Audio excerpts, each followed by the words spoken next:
இன்றைக்கி நோய் எதிர்ப்பு சக்தி மிக்க முருங்கைக்கீரை பொடி தான் செய்கிறோம். அதுக்கு வந்து 2 ஸ்பூன் வந்து கடலைப்பருப்பு, 2 ஸ்பூன் உளுந்தம்பருப்பு சேர்த்து பாதி வறுபட்ட பிறகு 2 ஸ்பூன் வந்து கொத்தமல்லி, 1 ஸ்பூன் சீரகம், 1 ஸ்பூன் மிளகு சேர்த்திட்டு அதிலே நல்லா வறுத்து விட்டுக்கலாம். கூடவே வந்து 2 கட்டி பெருங்காயம் சேர்த்திட்டு நல்லா வறுத்துக்கலாம்.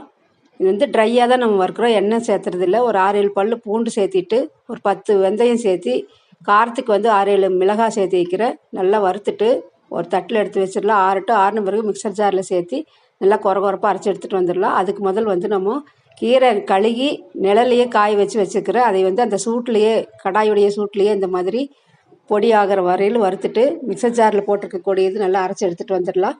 இந்த மாதிரி கொரப்பாக அரைச்சி எடுத்துகிட்டு வந்த பிறகு நம்ம வறுத்த முருங்கைக்கீரையும் இதில் சேர்த்திக்கலாம். சேர்த்திட்டு நல்லா பருபருன்னு அரைச்சி எடுத்துகிட்டு வந்துடலாம். இந்த மாதிரி இருந்தால் தான் நல்லா சாதத்தில் போட்டு பிசைஞ்சு சாப்பிட்றதுக்கு நல்லாயிருக்கும். இட்லி, தோசை எல்லாத்துக்குமே நல்லாயிருக்கும். நெய் ஊற்றி சாப்பிடும்போது சூப்பராக இருக்கும்.